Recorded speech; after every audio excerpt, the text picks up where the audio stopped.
انا مش هكمل الماتش. اقول لك ايه، بص انا لو اتكلم الاول مع كده انتوا رجاله بجد ما عشان يبانوا كله. الناس تعمل معاكم وده بس انا بقول لكم حاجه، احنا النهارده كويسين جدا. انا ما بجيبلكمش والله العظيم كويسين جدا. وانا مفوجئ النهارده احمد سيد كويس، مروان كويس، محمد كويس، ياسين سنه صغيره كده و 10/10 لسه 10/10. محمد عبد العزيز احمد هو اللي فخر الله في الراجل.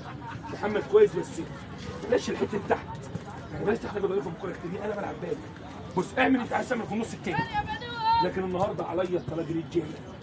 انتوا رجاله، انا بقول انتوا رجاله، واي حد يتكلم عليكم في مال اقطع لسانه. احنا رجاله، احنا ما عملناش وقت فلاني صح؟ ما خدناش على بعض صح؟ لكن شغالين كويس خالص وتشكر. بس انا هتكلم في نقطه صغيره، حوش الخوف من قلب. انا مش عمال اقول لك ولا يهمك، مش عمال اقول لكم العبوا براحتكم ولا يهمكم اي حاجه خالص. طلع اللي عندك يا محمد. هي الكوره سهله بس احنا الشعب اللي مصعبين على نفسنا. ليه؟ الناس الثانيه التيشيرتات بتاعتها ما بتعرفش.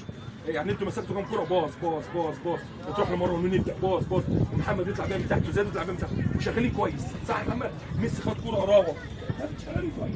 خايفين ايه اللي مخوفكم؟ يا عم العبوا براحتكم. لما يجي البيل انا اتكلمت مش قلت لكم ما تعترضش على الحكم؟ قلت لكم ولا يهمك ضاعت.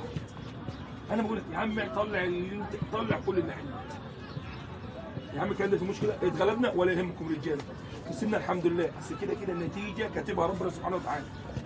اي مدير فني ده سبب ان هو ينزل 11، فانا بلعب الحمد لله، ما بلعبش الحمد لله. الكلام ده فيه مشكله. اهم حاجه نطلع سامي الملعب واطلع بشكل كويس. ما حدش كلام زي ما مش كويس يا كابتن محمود، ما حدش كلام زي ما مش كويس خلاص. ما حدش يزعق في زميله، الكلام ده في عيب. ما حدش يزعق. بص المدير الفني كلمنا حاضر، زميلي كويس ولا يهمك هنجيب، لازم نجاوب.